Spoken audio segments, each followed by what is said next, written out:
Welcome to the deep dive.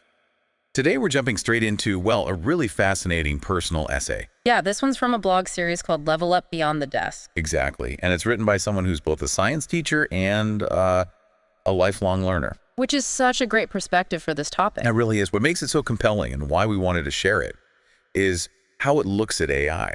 Very grounded, almost philosophical. Definitely. It's not the usual tech hype. Right. And you listening, you're probably navigating similar things, right? Like, how do these AI tools fit into your work, your creative life, without losing you in the process? That core human element. So our mission today is basically to unpack the author's journey, how they're using AI, but keeping that unique touch, that creative spark alive.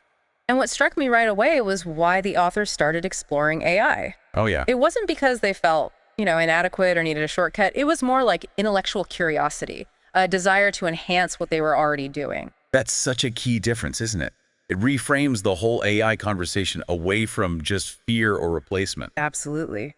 More towards possibility. And the author starts with this really powerful image using a children's story. One Dark Night. You remember that one? Vaguely, yeah. The scientist and the machine. That's the one, Hazel Hutchins. Scientist builds this helpful machine, but the neighbors, they're scared to keep destroying it. Worried about their jobs, basically. Okay, I see the parallel. Exactly. But the scientist, with his wife's quiet support, just keeps rebuilding, keeps going with his vision. It feels so relevant to the AI anxiety we see now. It really does. That initial fear of the unknown, how it disrupts things. It's a classic human response to big tech shifts. And maybe our listeners feel that too, that excitement mixed with a bit of, what does this mean for me? For sure. But the essay highlights the scientist's resilience, right? Believing in the creation, focusing on the potential benefits, even with resistance. Totally.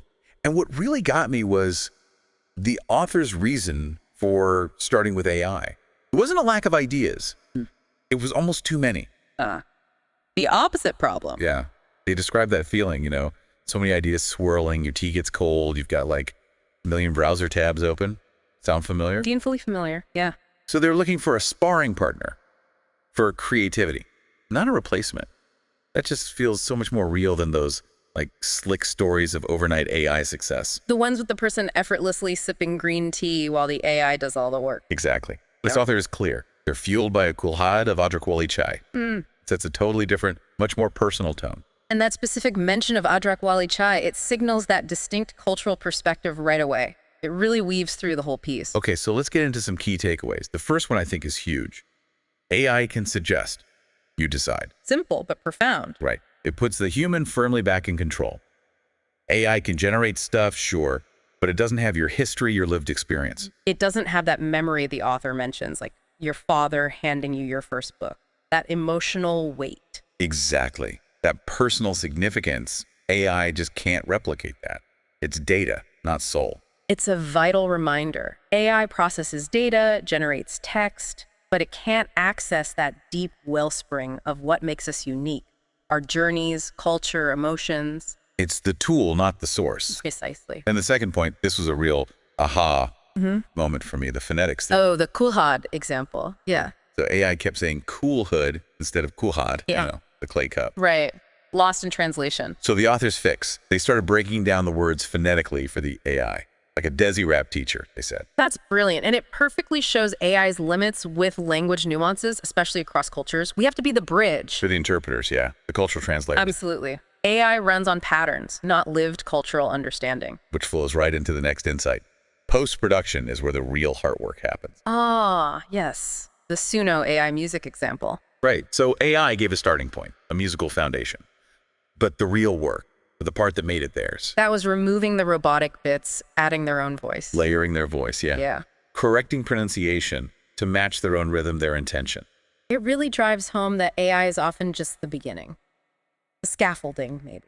Not the final masterpiece. You still have to build it. Exactly. That refinement, that personalization, imbuing it with your style, that's the actual creative labor. That's where you make AI output yours. And then there's the bit about grammar versus soul. I love this. Tell me more. Well, the author talks about using grammar tools, like Grammarly. And sometimes these tools flag things in their writing, especially creative stuff, poetry, that are intentional choices. Ah, like breaking rules for effect. Precisely. The author even kind of smiles when it happens, because, poetry often cares more about feeling and rhythm than strict grammar. That makes perfect sense. Rules-based systems just can't grasp artistic intent, can they? They miss the nuance, the subversion. They see a mistake, not an artistic choice. Right. They lack the context of soul. And all this builds up to this really core message. You don't need to sound like AI. Be the human in the circuit. Bring Mitti mahak into the metal. Yes. That phrase, Mitti mahak, the fragrance of the earth. It's such a beautiful way to put it. That human individuality, that authenticity AI can't touch. It's a call to embrace what makes us us, isn't it? And weave that into our work, even with these new tools. So for everyone listening, maybe think, what's your Mitti mahak in what you do? That's the heart of it.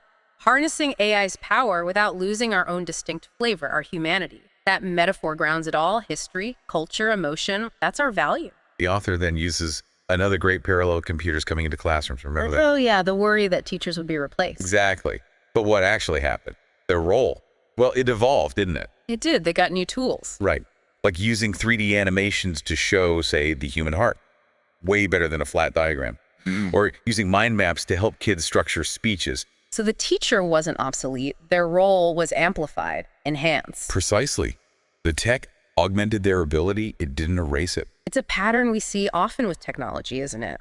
Redefining roles, allowing focus on higher level thinking, more creativity. And the author has this fantastic little story to illustrate that using something called a merge cube in class. Merge cube. What's that? Okay, picture this.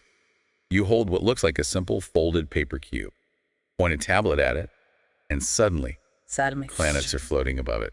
Or a human heart is hovering right there in your hand. Whoa, okay. That's cool. Right. This mix of physical and digital, it created this feeling of magic.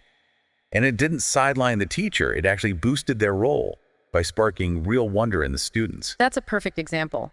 Thoughtful tech creating transformative experiences. It's a new medium for the teacher to ignite curiosity. But interestingly, the author also touches on, well, the flip side, the challenges of sharing and learning online now. Ah, right. The early YouTube channel experience. Yeah, a channel for science teachers that didn't get much viewership. It makes you think, doesn't it? About how hard it is to build that habit of learning from each other online. And how algorithms might just miss valuable stuff. Exactly. They mentioned a specific video blending physics and philosophy about the journey of light. Sounds fascinating, but it got lost in the noise. It's a real tension, isn't it? So much information, but discoverability is tough. You wonder what gems are buried under the algorithm's choices. Definitely makes you wonder. Now, another metaphor the author uses, and it's a really evocative one, fermenting mustard seeds. In a Mitti kamatka, the clay pot. Yes, to make a cooling drink. And just like that process needs time, warmth, patience, that right touch. Good ideas need that too. Manuscripts, creative projects, they need nurturing. Right. And the author extends this to AI, saying that if we harness AI thoughtfully, with that same kind of right touch, it can actually amplify creativity. I like that. It honors the organic, sometimes slow nature of creativity. AI can help, maybe speed things up. But that core need for time, reflection, human intuition, that remains essential. It's about the quality of the fermentation, maybe, not just the speed. Well put, yeah. So the message really comes through. It's not humans versus machines. It's collaboration, but one that needs self-awareness, an open mind. And I just loved the author's response when AI couldn't grasp Mitti mahak. Yeah. So confident, even funny. What did they say? That's okay, Beta. You weren't built to smell it. I was. Ah, that's perfect. It acknowledges AI's limits while firmly stating the irreplaceable value of human experience. Totally. It's not competition. It's complementary strengths. We do some things, AI does others. The magic is in the mix. Synergy, yeah. And the author gets specific about how they use AI now. They call ChatGPT Manas like a creative partner. A co-producer, a sparring partner. An idea shaper, a creative gym. They list all these ways it helps. Yeah. Deep interdisciplinary thinking, rapid research. Structural development, faster typing, idea validation, polishing content. It paints this picture of AI as this really versatile, supportive collaborator. It shows the practical benefits, doesn't it? Moving beyond abstract ideas to how AI actually helps in the workflow, freeing up the human for the higher level stuff, the nuance. And then, to make it super relatable, they share these 3 personal stories about resisting tech change. Oh, right, the anecdotes. There's the aunt worried gas stoves would mess up digestion. Huh, okay.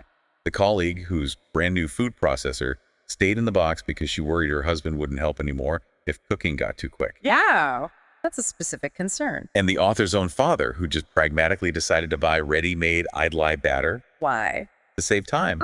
Time he could then use for his own creative work. Cost-benefit analysis, basically. Those are great examples. So human. Shows how resistance isn't just about the tech. It's culture, social dynamics, practicalities. They call them practical, quiet, and soaked in wisdom lessons about why we resist or how we eventually embrace tools that help. And how sometimes technology can actually liberate us from the mundane to focus on what matters more, like the father and the eye batter. Exactly. So as we kind of wrap up this deep dive, Yeah. a question for you listening. Yeah. What really resonated with you from this author's journey? Did you recognize that shift? Maybe moving from older ways to using tech, feeling some hesitation, then finding a new harmony. Yeah, that process of integration. And maybe more importantly, think about your own Mitti Mahak. Those uniquely human parts of your work, your life, the skills, experiences, perspectives AI can't touch. What are they for you? Right. So here's a final thought to chew on. How can you consciously bring that essence, your unique fragrance, into how you work with technology? How do you make sure your creativity stays yours? It maybe even becomes, as the author suggests, braver, louder, and less lonely because of the collaboration. It's not just about using the tools, is it? No, it's Yeah. about really understanding what makes your perspective invaluable in this world that's changing so fast. Something to definitely think about.